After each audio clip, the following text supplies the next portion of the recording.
Hey there, budding botanists. I'm Aaron. And I'm Evie. And we're just a couple of backyard botanists. And this is... Botany for kids. And this is our first episode. Since it is repetitive. Since 2022.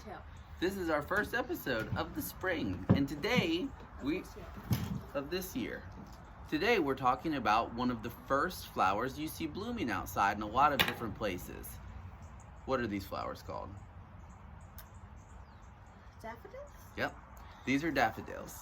And as luck would have it, they're in the same family of the last flower we were talking about during our Christmas episode. Which is the Amaryllis. Yes, the Amaryllis family, or Amarilla. AC. Very good. And so we're going to talk about lots of different qualities and characteristics of daffodils. So daffodils can be yellow. Hold that one. They can be white, or they can be hybrid. Yes, that's a new word. Or they can be a combination of two parents. We call this a hybrid. A hybrid is a species that has characteristics of two parental species. This one is a white flower. Yes. This one is a yellow flower. And this is a yellow and white flower. Hybrid. It might be a hybrid. It might not. Might just be another variety of daffodil. Some of them can even be really little, like this daffodil right here. Oh, that's so cute. Now, one of the important characteristics of daffodils is something we see at the base of the stem. They're called bulbs. These are called bulbs. Bulbs are really, really important because they store up sugars for the next season of growth. You can see those roots right at the base there. And so we plant these bulbs and they come up the next year. That's why it's really important to let the leaves stay alive so that they can photosynthesize and store sugar up in the bulb. Don't just get rid of the plant when the flower dies. Yes. Just don't get rid of the plant when the flower You'll dies. You'll grow a new flower eventually. You'll grow a new flower Be patient. eventually. Be patient. So, let's take a closer look at daffodils. Yeah. Let's take a closer look at these daffodil flowers in the Amaryllis family. Just like the Amaryllis we saw at Christmas time, they have 6 tepals, or petals, that all look the same. They also have that modified leaf at the top of the stem.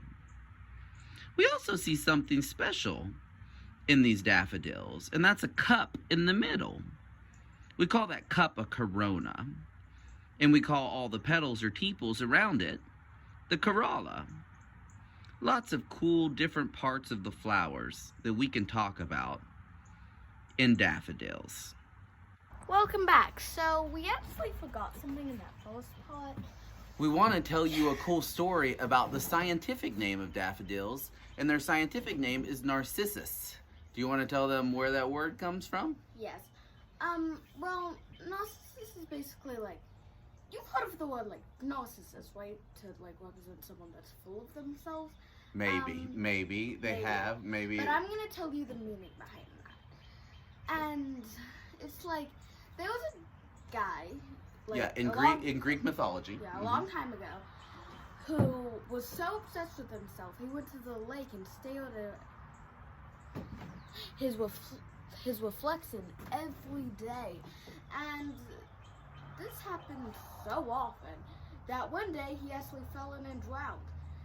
And he was full of himself. So that's the lesson. Narcissist. Yeah, so perfect explanation. Wasn't his name something?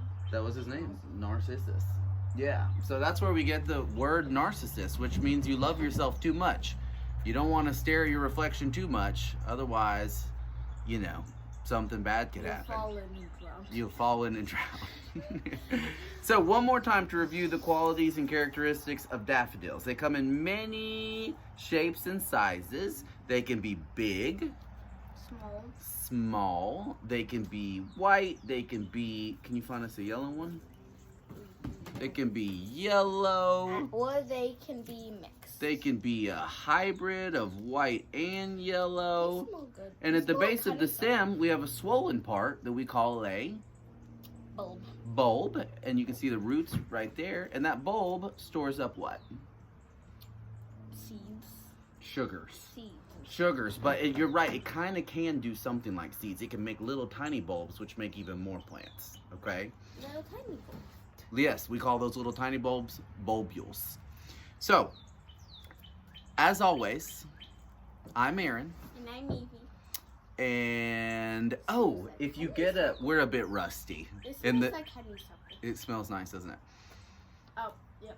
When you get a chance, grab a responsible adult and head outside and see if you can find some daffodils. If you do find daffodils, especially if they're in some weird place like in the woods, then that usually means that a house used to be there, because these were some of the earliest bulbs that were ever planted in gardens. Yeah. As always, I'm Aaron. And I'm Evie. And we're just a couple of backyard botanists. And this smells like honeysuckle. Smells like honeysuckle. And this is Botany for Kids.